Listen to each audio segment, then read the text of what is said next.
Hola Gringos y Gringos, and welcome to Gringos R Us. Expats with a Plan. I'm Mark. I'm Gina.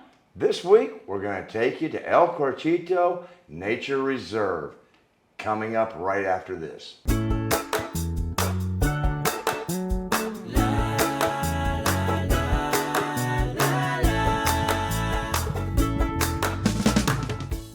And welcome back. So as Mark just said, we're going to the nature reserve right in Progreso. It's literally just across the lagoon. Yeah, I mean, the departure ramp is just on the south side of the island, right there at, I think, 46th Street, just coming out right there. So it's very convenient in there in Progreso. Got a nice little parking area. May have to wait because it's supposed to be open from like 9 to 4. But what you can't see when you're sitting there waiting to go is that there's fog often on the actual little island itself. So yeah, it's like a series of waterways that are in between established mangroves. And the fog just settles in there and you can't see it. And I know we waited, what, 45 minutes? 45 minutes to an hour. Yeah. And cold. Oh, it was windy. It was windy. We were going to go swimming. Well, I was. Some of us knew it was going to be cold. One of the nice things about this nature reserve is that it is inexpensive. It was only 120 pesos for tourist adults. It was 60 pesos for resident adults. With an ID. With an ID. 45 if you have an INAPAM card, or for children. 5 to 10. Yep. And then if you are disabled, it is free of charge.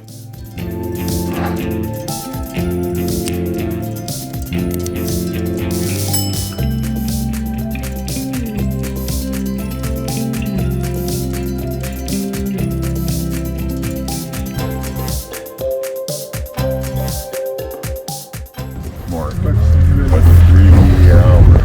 Yes.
You may notice that some of the waterways are that deep, rusty red looking color. Yeah, that same color that looks like Georgia clay running into the creek after a good rain, but it's actually the same cause and effect from what you get at Laguna Rosada, and that's how you get that color. Yeah, so basically, and another warning is, along those waterways, there was a very strong scent of sulfur. Yes. And that's because specifically in that water, that's a bacteria that's causing that. So there's that halophilic bacteria, and what they give off is sulfur, and it was strong that day. Especially in certain areas. Some Yeah. areas were worse than others. Yeah, but once you get to the cenote, don't even notice it. And it was amazing how the color went from that reddish color to you hit that cenote and boom. Yeah.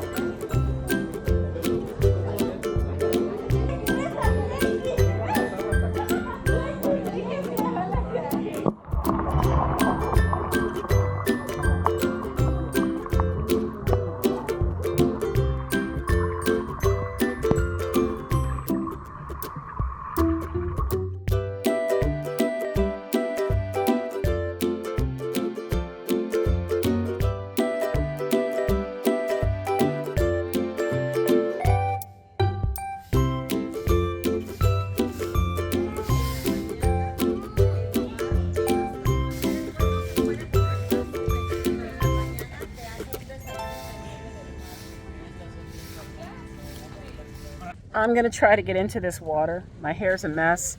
It is cold. I mean, I'm into it up to my waist right now, so. Oh my God. Oh my God, this is cold. Damn. Oh, jeez. Oh, I'm moving. I'm in.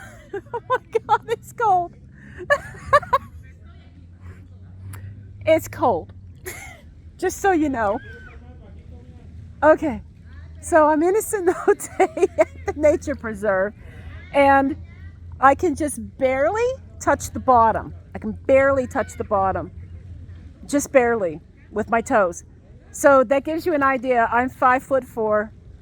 You can technically stand in this. Okay, it is better once I'm in. The sun's coming out. The weather is nice. The water is so clear. It is quite refreshing. As you can see up there, maybe, Mark is not doing this. There's little fishes in here that will eat the dead skin off your feet. But the water's very clear. This is like Cayman Islands clear. Yeah.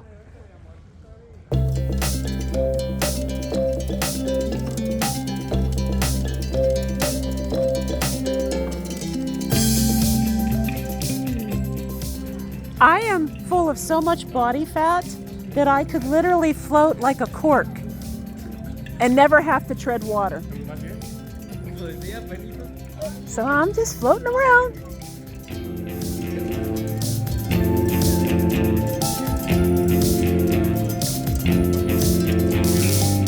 And there's Mark. Hi, Mark.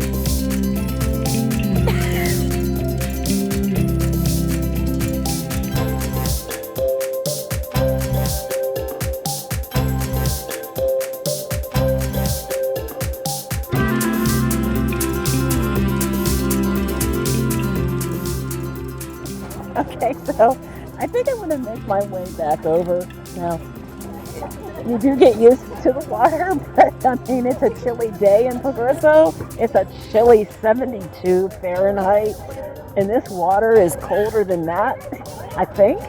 I don't know. That fish was kind of cool though, right? Cool fish. See, since I can barely touch the bottom, I'm kind of like half-assed treading water over to the edge of the cenote.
Welcome back. Look, was that like cuteness overload or what? Her and our friend Tom, they were in the cenote playing with all the other people, and I'm sitting there, and they are just going underneath my seat or all around me, all over top, jumping over the bridges. They're just, I mean... The raccoons and the coatis? Yeah, they're just oblivious to us, unless you got food. You had food, then they're going to pay you some attention, but otherwise... but you're not allowed to bring food in No. there, see? So I wish that... I don't know if they did, and maybe we missed it, but I do wish that they would maybe give you an opportunity to actually feed them with whatever feed they use. Well, they may be discouraging that because they probably get overfed then. And so maybe. This way they can control how much food they're getting. Because True. they're so cute, everybody be going, oh, darn, they're so cute. It'd be like Pig Beach all over again. Here you go, here you go, here you go. That. I mean, I noticed that the raccoons in this area seemed like they had longer legs, or they were thinner than what I'm used to seeing. Thinner legs. Thinner legs, yeah. Yeah. And the coatis are they're just adorable. Their noses are a little longer, and so they twitch a little bit, and they'll move back and forth some.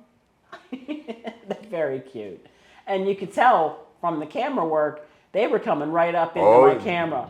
I mean, they were like jumping up on top of my camera and everything, sniffing me out. Yeah, in the entire reserve, there are 3 different places to swim, 3 different cenotes. Yeah. Only one has the crystal clear water. The other 2, if you want to get in them, be my guest. The one that was close to the hornet's nest, I've seen other YouTubers who have been there in the past, that exact same one, because the hornet's nest is right there. Yep. And they were able to swim. But as you can tell, the water clarity is really dependent upon the conditions during the time that you're there. Mm-hmm. And it seemed like, the reddish color water, that's very high salinity water. The cenote is fresh water. The cenote we were swimming in was clear, that was fresh water.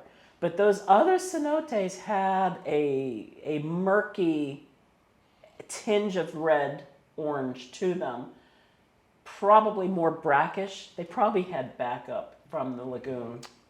I'm just shocked there weren't any flamingos in there. I know.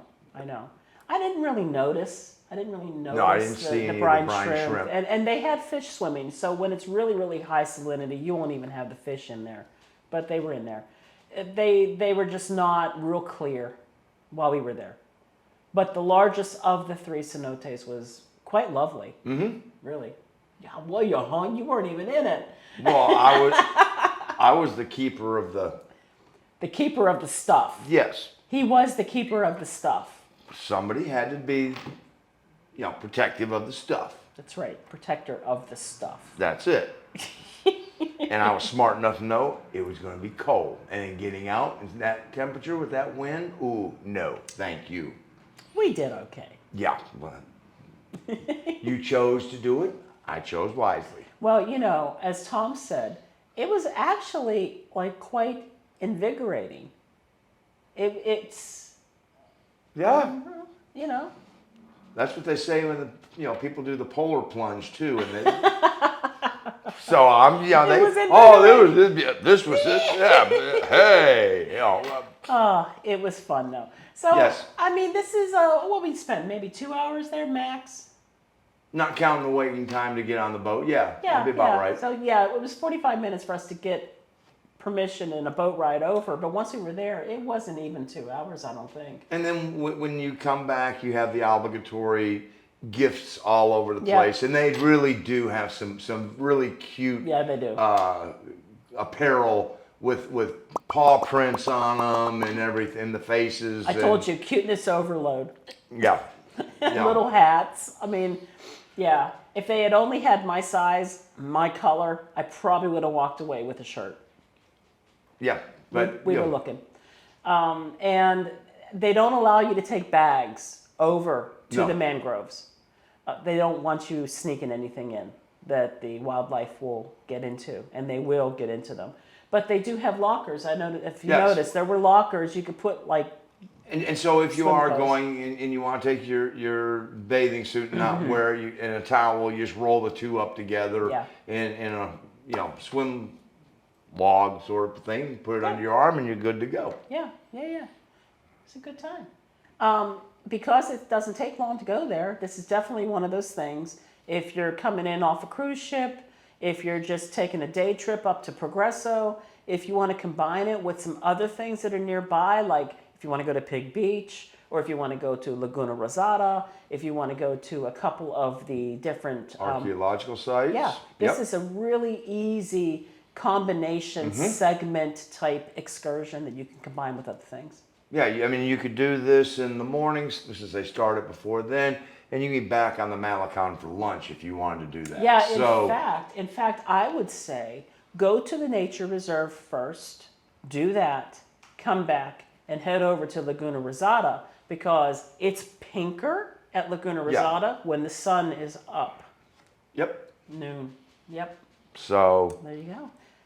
That's the nature reserve. Thank you for watching. We do appreciate you tuning in.